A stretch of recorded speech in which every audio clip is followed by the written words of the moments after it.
Episode of Coffee with the Critters, where I live stream every Sunday morning at 9:30 a.m. Eastern on the Animal Behavior Center's Facebook page and on the Animal Behavior Center's YouTube channel. I will live stream occasionally at 9 a.m. when I have a guest on, and we live stream for a full hour. So, for those that may be new, good morning. My name is Laura Joseph, owner of the Animal Behavior Center. We're an we're an international educational center where we teach people all over the world how to empower animals and the people that care for them. We do that through our live streaming services, which you can find on our website at theanimalbehaviorcenter.com. Um, there you'll see our memberships. We have evergreen annual memberships which people can join at any time, pending on what you want to learn. Um, all of our followers here know that we show people how to interact and use the science of behavior called applied behavior analysis with animals, and using positive reinforcement. So we work with several different species of animals, and I'll work with absolutely anything to show people that you do not need to use force to train the behaviors or teach the behavior. I don't like to say train because it makes it seem like I'm getting the animal to do what I want. I call it more of a dialogue and teaching, and the animal is always teaching me and helping me fine tune my techniques. If you want to learn more or have questions for me, you can always reach me at Laura, Lara, at theanimalbehaviorcenter.com. I'm on my computer every morning, sometimes lucky if I'm on in the afternoon, and I follow up in the evening, which I follow up in all of our membership programs. So you can also follow the events that we have. So we have some in-person workshops already scheduled. You can find them on our events page here on our Facebook page, or you can also find them on our website under events. We just got those posted last week. Good morning, Therese. Good morning, Tim. Good morning, Pat. Good morning, Tamara. Good morning, everybody. So if you want to be informed of everything coming up, please sign up for our email newsletter, which you can do on our website, or you can do it right here on the Animal Behavior Center's Facebook page. Okay, with that being said, this morning's episode is called Nails to Tails, and that is a name you, the viewers, have helped me come up with. It is an episode where I am using putting a behavior modification plan. Good morning, April. Into effect for myself. I can be a procrastinator. I work very well under pressure. When you're working with other beings and lives, you have to be able to change your priorities in a second. It's also one of the reinforcers behind the work that I do, besides my love for animals, and my love for applied behavior analysis. Even though I have my day planned out, I have learned to set my priorities as just making sure I get one of those lists of things done. um, because when things happen, boom, you got to be able to go with the flow. So this morning I'm trying something a little different than what I usually do, which may cause me to pause because I'm doing a lot of work behind the scenes. I'm going to do screen shares this morning instead of bringing these photos and videos up into my live stream. I'm going to try to screen share, which causes me to move around a bunch of different screens. Speaking of that, I hope I have it set up and ready to go. If not, bear with me. So Nails to Tails is where I take all the photos and not all of them. I need to clean off my desktop. I need to clear out my phone.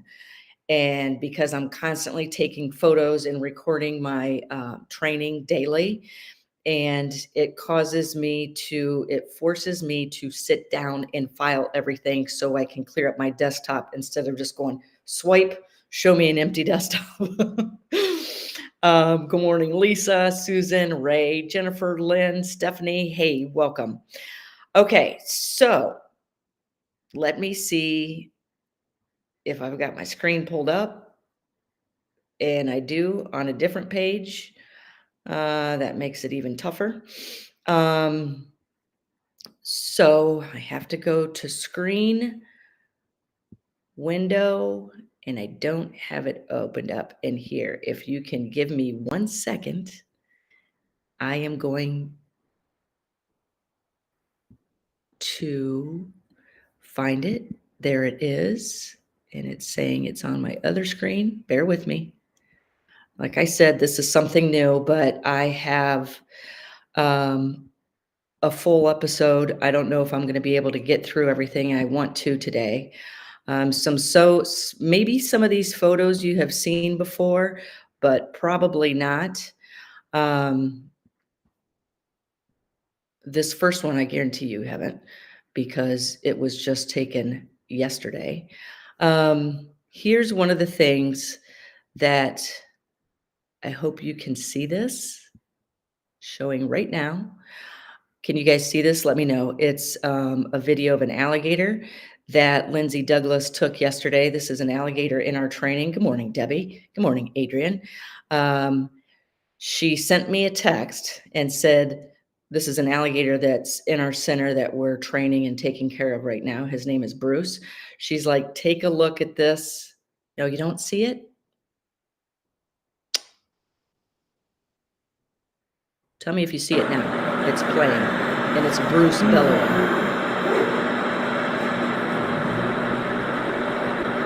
If you don't, no, nobody sees Bruce bellowing. That's fine. What I'll do is I'll just talk about it. Okay, so Bruce, our American alligator, was in his freshly cleaned tub. So freshly cleaned tub is a detail in its environment. It's part of the environment. And it's where an alligator will raise the top of their body, usually out of the water, but on land as well. And they give this low, it's called a bellow. It's like a hum. And it's one of the coolest things I've seen. And one of my alligator contacts, Lena Kelly out of the Critchlow Alligator Sanctuary, showed me her alligators doing it. And she said alligators, they tend to do it different times of the day. I don't know if it has anything to do with mating season, but Bruce cannot hear another alligator or see another alligator. But Lena told me all of her alligators bellow when people are mowing the lawn. So they're feeling that vibration. I guess I'm just going to have to talk about everything because if you're not, I didn't upload any photos for you today. So the next video I had to show you was a video then I did post it recently and say on the Animal Behavior Center's Facebook page and say, be careful with anthropomorphism, it's a very controversial topic. And I see its pros, I see its cons. It's when we place unnatural characteristics on the animals in our care. And this was a video of Bruce in his freshly cleaned tank, taking his head and going back and forth like this. He was opening his jaws slightly. His eyes were closed. And people could say things like, he's playing. I don't know what it looks like for an alligator to play. So what I pay attention to is what all is happening in the environment. He had a freshly cleaned tub. The tub was not completely empty because it was filled with water. It was filled with fresh water. I asked what was the temperature of the water. These are all the details that I look for, and those are all environmental events. So I'm paying attention to what is happening at that particular time. So alligators do something underwater, which is called sweeping, which they take their head like this and they'll open it and they'll go like this. Um, and I think it means more than one thing. I have a paper sitting right over there, a research paper on alligators, because I want to know more than what I already know. And I'll never know enough because I'm not an alligator. So I can only do the best with what I have, um, the information I have, and the experience that I have, and the contacts that I have to do best by this animal. People said, I remember a couple of people were commenting saying, this is what reptiles do. This is what they look like right before they poop. I've had and cared for several reptiles of my own. So I sat there and watched. Is he pooping? No, I see no poop. I watched for a day. Did he poop yet? No, I see no poop. Is he searching for food underwater? He clearly understands how he gets his food, and it's delivered by us. It's not in his water yet. So exactly what is going on, but every single time he gets his tub cleaned, and it's a thorough clean, change of water, scrubbing out the bottom of the tub, he does this. So it's not sweeping and it's not pooping. So what is it? I don't know. I'm trying to figure that out.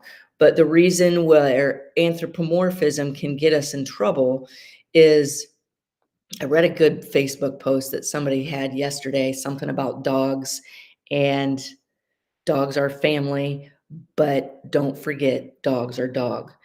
Um, Adrian says, question, I've read they can feel vibration in the water with sensory structures of their lower jaw, chin. Yeah, they do. And that's what I had learned. They're called ISOs, integumentary sensory organs, and they're freckles right along both sides of the jaw. And if they were to sit in the water like this and you tap the water right here, they're going to immediately go like that. So yes, they do have ISOs, they do feel vibrations, and they have that strike zone, which if they were sitting right here, this is what I pay attention to based on the information I have. If I need that alligator um, moving its head right or left immediately, I'm going to tap the ground right here. That is also a place I do not put my hands with an alligator. I will move above them. Um, I'll move around them. I'll move behind them. I'll call them to me, but I never touch or put any part of my body right to the immediate right or left of their head. If I'm approaching on the left and I need them to turn right, I'll tap the ground or the water to the right of their head so they go like this, and I can move over this way. So back to what somebody had, that Facebook post, a dog is a dog. And we can do the animal much injustice by trying to put human characteristics on them. I do understand the controversy there. Um, my animals are my life. I care for them. I live and breathe and eat and dream of them. um, but I always respect the animal. You are a wolf. You are a lemur. You are a bird. You are an alligator. I'm not gonna. I'm not gonna sit here and put constructs saying the animal's sad, the animal's happy. I look for behavior because that's the best form of communication that I have with that animal. Okay, so the next one I had was showing something we're working on in one of our online memberships, which is the Parrot Project. And even though I'm talking about parrots, please listen to what I'm saying and put it into imagination for whatever animal you're working with. You hear me say a lot, studies show that predictability can lead to boredom. Their predictability does have its place. I will be very predictable with an animal that's very fearful until it gets better to understand my intentions better. I will be predictable on my approach, what I say, which foot goes in first, which hand I'm using, with the reinforcer I'm using. Um, I want that animal to understand through repetition and be able to understand what I'm getting ready to do. And at the same time, I'm paying as close attention as possible to make sure I'm not pushing that animal past its comfort point. So once we get animals used to, if we're working with fearful animals, we start gaining their trust through the training that we do using applied behavior analysis and positive reinforcement. Then I start incorporating change. I'll I'll start working on a new behavior. I will start working on changing the environment. We have a new animal in at the center right now, has been with us for 8 days. And this animal, I'm having a little bit of difficulty reading this animal. But I'm starting to learn because I'm trying to be predictable, and then I'm seeing that this animal um, have some concerns based on what the work I've done in the past. And I did mention to the staff and volunteers at the Animal Behavior Center this past week, I have a little red flag going. I have a couple little red flags starting to go off. What does that particular behavior mean that we're seeing? I do not know, but we can find out through training. I did say I have a feeling we're going to start seeing behaviors labeled as aggressive, if we don't start changing up this animal's environment and moving it out of its enclosure. So it's really important for us. We have a center full of animals that have lost their homes or lost where they used to live, that we are empowering them through training, live streaming our work with them, and teaching the public through our live streams, this is how we approach this behavior. I'm not going to say it's correct. I won't know until I attempt and start experimenting with what's working, what's not working. So our ultimate mission is just empowering animals, no matter what their situation, whether it's through training, enrichment, modifying behavior, what have you. But once an animal feels that sense of empowerment and knows it has choice control, and we add complexities to the environment, you will see that animal start to really thrive. And thriving can be described in many ways. I want the best for animal welfare through what they're eating. I want them exploring their environments. I want them moving the way they want to move, the way they can move, even if they have um, obstacles that prevent them from moving naturally. But what's really important is I was going to show pictures. It's important to get their environments changing as soon as that animal is comfortable. We do this through shaping, reinforcing small approximations toward desired behavior. What's the behavior? What's the goal of this behavior modification plan? Every single goal behind our behavior modification plans are to empower the hell out of that animal. And most of our animals become education ambassadors that we can inform the public about. This is what we do. This is the importance in their wild setting. If this animal cannot go into the wild, back into the wild, this is what we're doing for them under our care.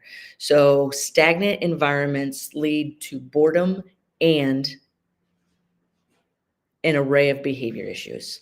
I read a study once that said one of the most concerning behaviors to see from an animal under our care are those that just sit there, just perch there, do not interact with their environment.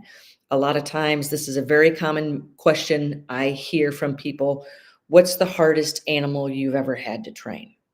And everybody expects me to say a particular species, and that is not it.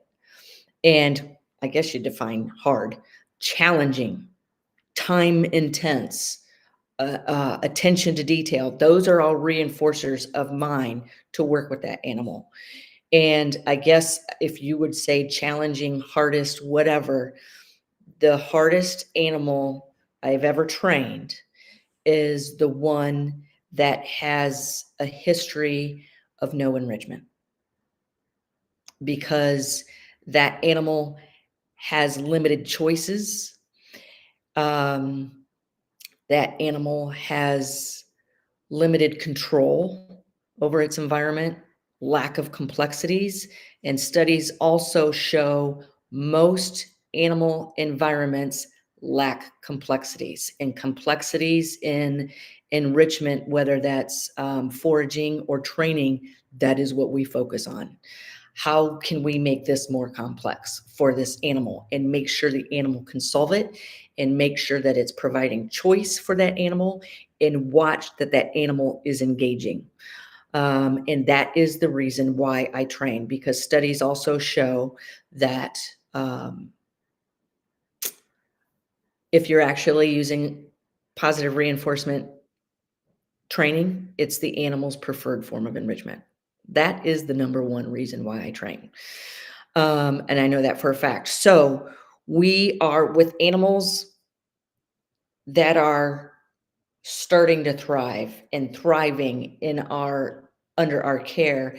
It's really important for us to change that environment, whether the animal is going into a different enclosure, an animal is coming out of its enclosure. So what I was going to show was a series of three different uh, series of one different, I would say it's called, we do a lot of gems. We make a lot of enrichment that animals can hang from, can walk across, that provide choice. And it was showing how three different ways that you can use this particular tool that we were going to implement. Tim says the hardest animal to train is humans. That is loaded. That is loaded. That is why I like to work with exotics, because I love working one-on-one with the animal. But I also love working with people who want to know how to do better. And we do that through our memberships in our workshops. So I had a video that if you got my email last night, you saw the video of me scratching a pig.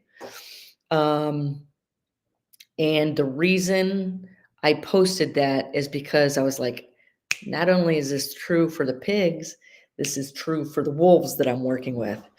And it showed the end of a consultation with somebody where they came to me because they couldn't get the pig on a harness. We put the pig up, we got the harness. I showed them how to train the harness going on the pig. And then the last reinforcer was just a big belly scratch. So the reason I posted that is because we're talking about this in our advanced applied animal training and behavior membership, where I'm showing working with the wolves, where I just mentioned, be careful pairing yourself with food and food only as a positive reinforcer for numerous different reasons, because then you, the presence of you is going to become the cue that food is being delivered. Some instances, that's not a big deal. Some species you're working with, it is a big deal. And that is the pig and that is the wolf. We use food probably 45% of the time as a positive reinforcer.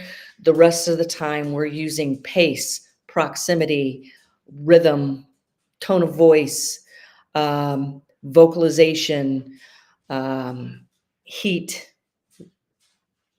or warmth, temperature, I guess is what I should say. You could use temperature of a reinforcer, temperature of an environment. It gets deep. So Be careful not to get stuck on just using food as a reinforcer, because I'm getting ready to put myself in a situation where if I am only using food as the reinforcer, I am the cue to that animal. So I want to start slipping in other reinforcers as soon as possible and start adding the food as a variable in the timing of when I'm going to deliver food as a reinforcer. Does that make sense? Because if a pig, let's say a pig in particular, I've seen it happen, and I tell people, be careful just using food as as your only reinforcer, because the pig will constantly look at you for food, and if you don't give it, levels of frustration can rise, and you're going to get a charge, you're going to get a head swipe. And to me, a charge from a pig is very scary. I don't want to put myself in that situation. So I may use food in the beginning until I can get certain behaviors. And then I'm going to start using, I'm going to bend over, I'm going to touch. A lot of pigs like to be scratched on the butt. You'll see their little mohawk go up. You'll see them stand still and just enjoy it. I'll scratch their stomach, but I'm going to add in other things as soon as possible so I don't get stuck. How we doing on time? I've got 5 minutes. So on my personal Facebook page, I posted a photo of Snow, our deaf and blind border collie, because the time changed here, so it stays darker later in the morning and it gets dark quick at night. So when I came home from the center, I noticed a couple of nights in a row. That's data. Okay, 2 nights. It happened once. It happened again. Reinforcement is starting to happen. What's the behavior? What's the reinforcer? The light one of the lights I leave on in the house all day is my jellyfish lamp in the living room. And I came home 2 nights in a row to see Snow sitting beside that lamp. I have not seen her do that before. So I'm collecting data from the environment. What has happened? It's dark. It was dark both nights. Snow has no eye in one socket. She has a partially developed one in the other. And the only thing she can see, and I don't know how well, is high contrast light. Like if it's pitch black and a light is on, if I turn that off, that is her cue to stand up and move to another room because I'm getting ready to move.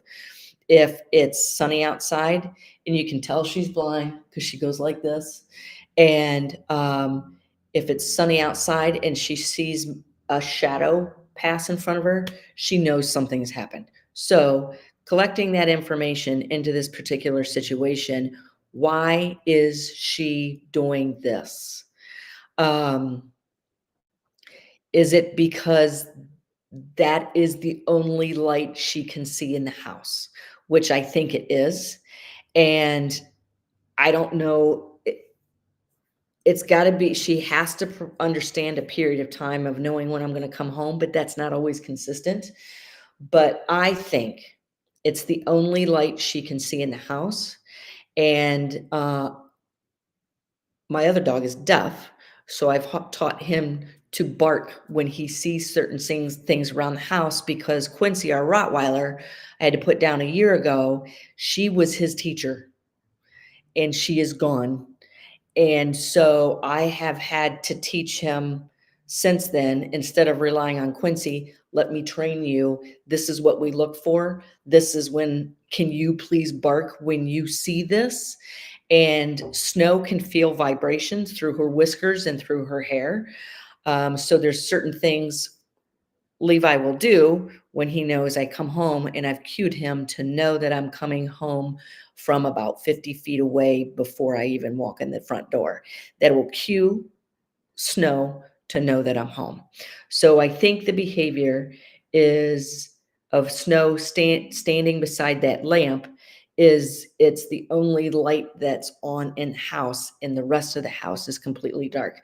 I could rearrange the environment and turn on different lights in the house for her. What's the difference is when I stop home in the middle of the day, she's not downstairs. She's upstairs on her bed pretty much 95% of the time. And she will come down because there are cameras in the house that I can see. She will come down when she knows a time period of when I have been predictable in coming home. Yeah. Lisa says, I think it's so cool that she knows to go to the light. And yes, Mother Nature is very amazing. And good morning, Marion. I had 3 more videos, but we are out of time. And I want to say a few things before I end. And one is thank you for attending. Oops, didn't mean to do that. Thank you for attending. We will have a coffee with the critters. We're going to have a cocktail with the critters coming up here very soon. I'm just trying to decide when to do that. That is a group live stream where I create a Zoom session and you guys join me on a Saturday night, usually around 6:30. Everybody pours a beverage of choice and we sit and just chat, and I get to know my viewers because that's very important to me. If you like the work and the information you've seen today, go to our website, theanimalbehaviorcenter.com. We have 2 workshops posted already for next year. They will fill up quickly, and we wanted to get them posted before the holidays, and because we get a lot of people purchasing workshops, subscriptions to our live stream training memberships for the holidays. So I wanted to announce those. You can also go to our website and learn more about the workshops, Day with the Trainer, our live stream webinars, our podcasts, our different levels of memberships, which are Foundations, Understanding Behavior, Advanced Applied, where you see me work with numerous different species of animal, in the Parrot Project, which is pretty much just for people with parrots. I also want to say we have our recorded webinars. We also have upcoming live stream webinars. We have gift certificates available. If you're interested in purchasing a gift certificate and have questions for me, you can email me that you're interested in a gift certificate, and I will get one ready for you in whatever amount that you want or for whatever particular service you want. Last thing before we leave is if you're interested in volunteering at the Animal Behavior Center, as of yesterday, we have 3 new volunteers. We bring you in through our nonprofit, which is called the Sam I Can Foundation. And pay attention to Tuesday morning. We are going to make a post on the Sam I Can Foundation's Facebook page. And anyways, we also have volunteers that come in to work with us through the Sam I Can Foundation, and we've got 3 new ones getting ready to start. So with that being said, I just want to say thank you. Happy holidays, everybody. If you have any reason you need to reach out to me, feel free to email me. Everybody knows I respond to every single email. Okay, got to run. Got some new critters I got to meet this morning. Take care, everybody. See you, Deb. See you, Tim. See you, Ray. See you, Marion. See you, everybody.